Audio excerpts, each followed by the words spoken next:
மீசா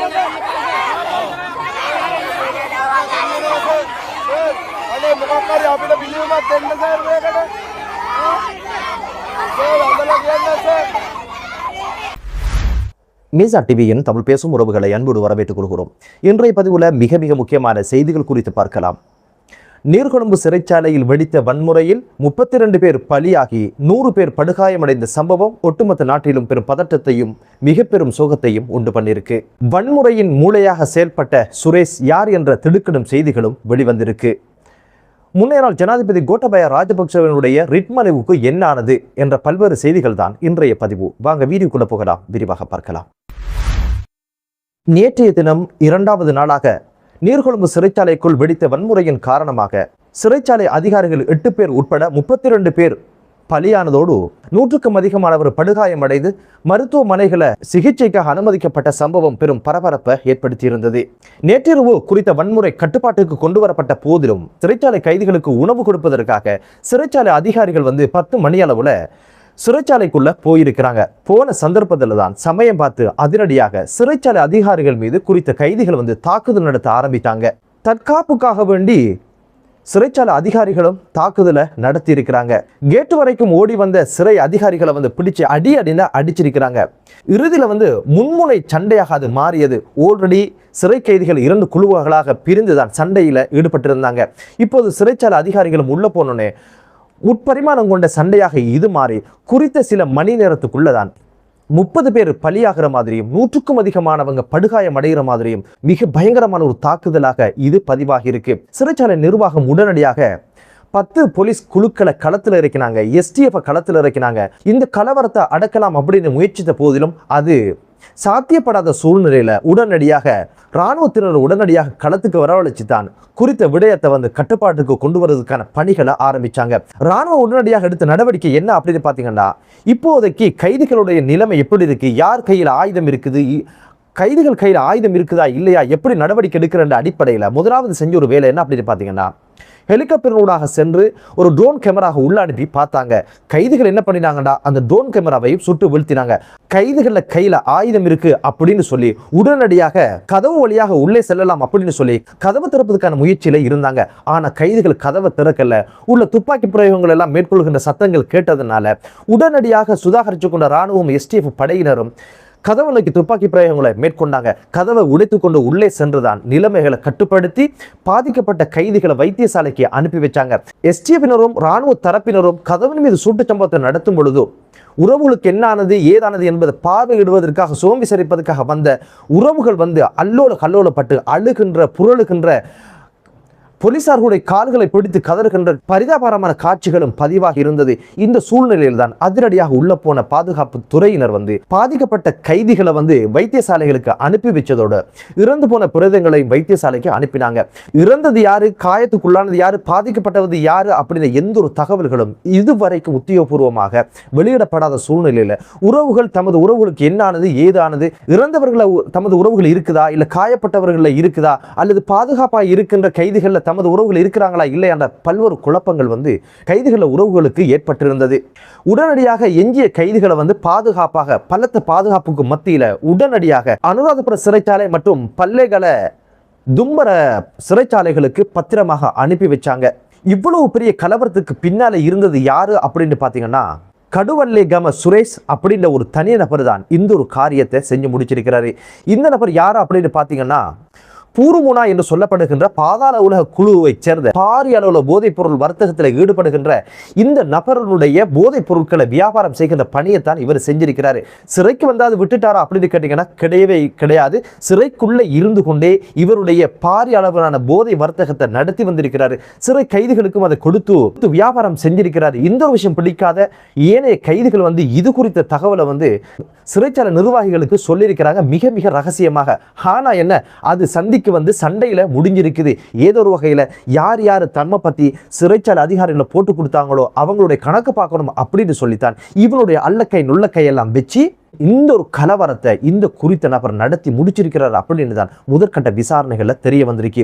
இவருடைய குற்ற பின்புலங்கள் என்ன அப்படின்னு பாத்தீங்கன்னா, கேள்பத்திர பத்மையோட மிக நெருக்கமாக இருந்து செயல்பட்டவர் அப்படின்ற ஒரு விஷயமும், அதுபோக கூரிய ஆயுதங்களால் தாக்குதல் நடத்தியமை, கொள்ளை அடித்தமை, போதைப்பொருள் வியாபாரம் செய்தவை, போதைப்பொருள் தன்னகத்தை வைத்திருந்தது, போதைப்பொருள் கடத்தியவை என்று பல்வேறு குற்றச்சாட்டுகள் தான். இவருடைய வழக்குக்காகத்தான் இப்போது அவர் கைது செய்யப்பட்டு சிறையில வைக்கப்பட்ட சூழ்நிலையில தான் உள்ள வந்து வெளியே இருந்து செய்ய முடியாத தொழிலெல்லாம் கச்சிதமாக அரச பாதுகாப்போடு, அரசு அதிகாரியோட ஆசீர்வாதத்தோடு, அவர்களுடைய பக்கபலத்தோடு இந்த ஒரு விஷயத்தை செஞ்சது மட்டுமல்லாம சிறைச்சாலைக்குள்ளே தனி ஒரு நிர்வாகத்தை நடத்தி வந்திருக்கிறது. அவர் செல்றத சட்டம், இருண்டா இருக்கணும், எழும்புண்டா எழும்பணும், கேட்கிறத கொடுக்கணும், இப்படின்னு மிக பாரிய அளவிலான ஒரு நிர்வாக அழகை அதுக்குள்ள செஞ்சதன் காரணமாகத்தான் இதனால் பாதிக்கப்பட்ட ஒரு தரப்பு தான் கம்ப்ளைண்ட் பண்ணியிருக்கிறாங்க. அந்த கம்ப்ளைண்டையும் வாங்கி எடுத்தவங்க சுரேஷை போட்டும் கொடுத்ததுனால சுரேஷ் இவங்களோட கணக்கு பார்க்கணும்னு சொல்லித்தான் ஒட்டுமொத்த நாடு மிகப்பெரிய ஒரு அச்சத்தில் இருக்கின்ற, மிகப்பெரிய ஒரு சோகத்தில் இருக்கின்ற ஒரு சம்பவத்தை இந்த ஒரு நபர் செஞ்சு முடிச்சிருக்கிறாரு.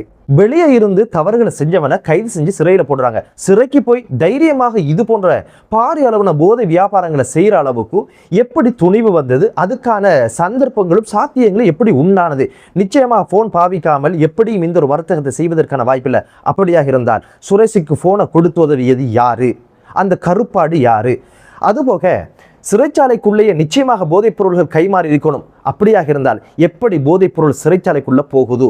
சுரேஷனுடைய இந்த திட்டத்துக்கு பின்னால, இந்த வன்முறைக்கு பின்னால நிச்சயமாக சிறைச்சாலை அதிகாரிகளுடைய பங்கும் இருந்திருக்கு. இறுதியில் என்ன நடந்துச்சு அப்படின்னு கேட்டீங்கன்னா, வனத்தகடா மார்புல பாய்ந்தது போல என்பது போலதான் ஒட்டுமொத்த சிறைச்சாலையும் யுத்த பூமியாக மாத்தி சுடுகாடாக மாத்தி வச்சிருக்கிறாரு. எதிர்கட்சி அரசியல்வாதி எல்லாம் இப்போது சொல்லுகின்ற விஷயம் என்ன அப்படின்னு பாத்தீங்கன்னா, குறித்த விடயத்துக்கு குறித்த அமைச்சர் பொறுப்பேற்கணும், உடனடியாக பதவி விலகணும் அப்படின்னு ஒரு விஷயத்தை சொல்லியிருக்கிறாங்க.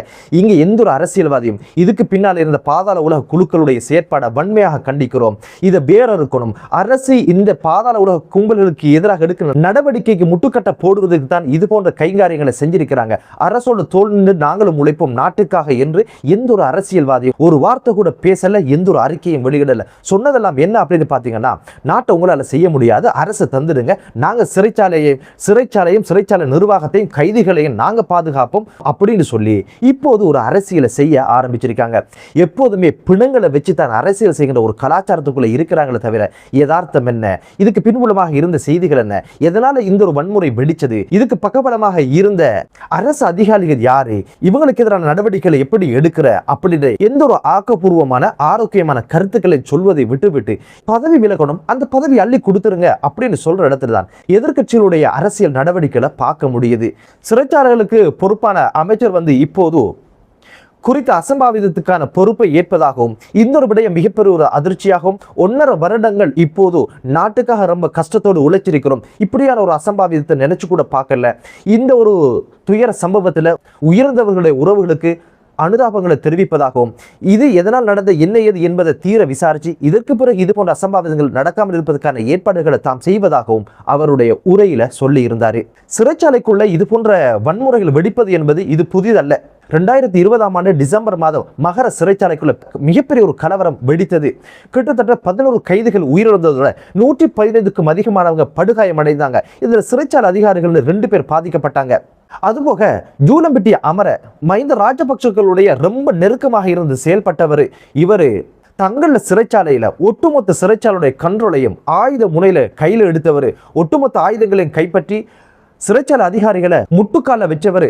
இறுதியில ராணுவம் போய் கூட அவர் சமரசத்துக்கு வரல. இறுதியில யார் போய் சமரசம் பண்ணினாங்க, யாரு ஜூலம்பட்டி அமரைய அடக்கினாங்க அப்படின்னு கேட்டீங்கன்னா, மஹிந்த ராஜபக்ஷ அவங்க போய் தான் அமரே அப்படின்னு சொல்லி நான் மஹிந்த வந்திருக்கிறேன் அப்படின்னு சொல்லித்தான் உடனடியாக ஜூலம்பட்டிய அமரைய கட்டுப்படுத்தினார். இங்கு காரணம் என்ன, யார் செஞ்சாங்க, எதனால செஞ்சாங்க என்ற விடயங்களை கண்டறிந்து அவர்களுக்கு எதிராக சட்ட நடவடிக்கை எடுப்பது என்பதுதான் ஆரோக்கியமான விடயம். எனவே பொறுப்புள்ள ஒரு எதிர்க்கட்சியாக இந்த பாதாள உலக கும்பல்களுடைய அட்டகாசத்தை அடக்குவதற்கும் இவர்கள் மேற்கொண்ட போதை வர்த்தகத்தை நிறுத்துவதற்கும் அப்பாவி மக்கள் படுகொலை செய்யப்படுகின்ற கைங்காரியங்களுக்கு அரசோடு இணைந்து ஒவ்வொரு அரசியல்வாதியும் ஒவ்வொரு பிரஜையும் செயல்படணும் என்பதுதான் இந்த ஒரு சம்பவம் நமக்கு சொல்லுகின்ற ஒரு விடயம். பாதாள குழுக்கள் அடிச்சு கொண்டாங்க, இறந்தாங்க என்று கடந்து போகாம இதுக்குள்ள ஒரு அப்பாவி இருந்திருக்கலாம், சந்தேகத்தின் பேர்ல தற்காலிகமா உள்ள போன ஒரு கைதி இருந்திருக்கலாம், மிக முக்கியமான வழக்குகளுடைய சாட்சிகள் இருந்திருக்கலாம், அவர்களை இலக்கு வச்சு இந்த ஒரு விஷயத்தை செஞ்சு முடிச்சிருக்கலாம். சாட்சிகள் இல்லைனா எந்த வழக்கும் கோர்ட்ஸ்ல நிக்க வாய்ப்பில்லை. என்னதான் இருந்தால் அரசு அதிகாரி அவர்களுடைய பணியை சரியாக விசுவாசத்தோடு நாட்டுக்காக இது எனது நாடு, எனது சந்ததி வாழ வேண்டிய நாடு என்ற தூய உள்ளத்தோடு இந்த ஒரு பணியை செய்யலடா எமது நாடு ஒரு அனுருகுமார திசாநாயக்க என்ற ஒரு ஜனாதிபதியினால் இந்த ஒரு நாட்டை காக்கவோ நாட்டினுடைய கீர்த்தியை உயர்த்தவோ முடியாது என்பதுதான் யதார்த்தமான ஒரு விஷயம். பொறுத்திருந்து பார்க்கலாம் என்னென்ன விஷயங்கள் இந்த ஒரு விஷயத்தில் நடந்து முடிய போகுது. உயிரிழந்த கைதிகளுடைய உறவுகளுக்கு இறைவன் பொறுமையை மாறுதலையும் கொடுக்கட்டும். இதுக்கு பின்புலமாக இருந்து செயற்பட்ட அனைவரும் சட்டத்தின் முன் நிறுத்தப்பட்டு தண்டனை கொடுக்கின்ற ஒரு சூழ்நிலையை அரசு உருவாக்கட்டும் என்ற ஒரு வினயமான ஒரு வேண்டுதலோடு அடுத்த செய்தி என்ன அப்படின்னு பார்த்தீங்கன்னா, கோட்டபாய ராஜபக்ச ஒரு ரிட் மனுவை மேன்முறையீட்டு நீதிமன்றத்தில் தாக்கல் செய்திருந்தார். ஈஸ்டர் குண்டு தாக்குதல் குறித்த விசாரணைக்காக பிடிஐயின் கீழ் தன்னை கைது செய்வதற்கான தடை உத்தரவை பிறப்பிக்க கோரித்தான் ஒரு மனுவை தாக்கல் செய்திருந்தார். இந்த மனு நேற்றைய தினம் 2 நீதியரசர்கள் முன்னிலையில் வழக்கு விசாரணைக்காக மேன்முறையீட்டு நீதிமன்றத்தில் எடுத்துக்கொள்ளப்பட்ட போது சட்டம் அதிபர் திணைக்களத்திலிருந்து முன்னிலையான மேலதிக சொலிசிட்டர் ஜெனரல் ஷுஹர்ஷி ஹேரத் முன்வச்ச வாதம் என்ன அப்படின்னு பார்த்தீங்கன்னா, மனுதாரர் முன்னெச்சரிக்கின்ற கோரிக்கைகள் அனைத்துமே அடிப்படை மனித உரிமை தொடர்பான விடயங்கள். இந்த ஒரு விடயத்தை விசாரிப்பதற்கு மேல் நீதிமன்றத்திற்கு உரிமை கிடையாது. எனவே இதை உச்ச நீதிமன்றத்துக்கு மாற்றுவதற்கான உத்தரவை பிறப்பிக்கும்படி அவர் கேட்டுக்கொண்டார். இறுதியில குறித்த வழக்கை எதிர்வரும் 9ஆம் தேதி ஒத்திவைப்பதாக சொல்லி இருந்தாங்க. பொறுத்திருந்து பார்க்கலாம். இந்த ஒரு மனுவை தள்ளுபடி செய்து சிஐடி முன்னாள் ஜனாதிபதி கோட்டபாய ராஜபக்ச விசாரணைக்கு உட்படுத்தலாம் என்று சொல்ல போகுதா, இல்லை இவரை விசாரிப்பதற்கு எந்த தேவையும் கிடையாது, இவர் முன்னாள் ஜனாதிபதியாக இருந்தாரு, விசாரிக்க கூடாது என்ற உத்தரவை பிறப்பிச்சு இந்த ஒரு விஷயத்தை முடிவுக்கு கொண்டு வருமா, இல்ல உச்ச நீதிமன்றத்துக்கு கொண்டு போகும்படி உத்தரவை பிறப்பிக்குமா என்பது தெரியல. பொறுத்திருந்து பார்க்கலாம். என்னதான் இருந்தாலும் ஊழல் இல்லாத, லஞ்சம் இல்லாத, போதை இல்லாத, பாதாள உலக கும்பல்களுடைய அட்டகாசம் இல்லாத ஒரு அமைதியான தேசம், அழகான தேசம் உருவாகட்டும் என்ற பிரார்த்தனையோடு மற்றொரு காணொளியிலே உங்கள் அனைவரையும் சந்திக்கும் வரை விடைபெறுகிறேன். நன்றி.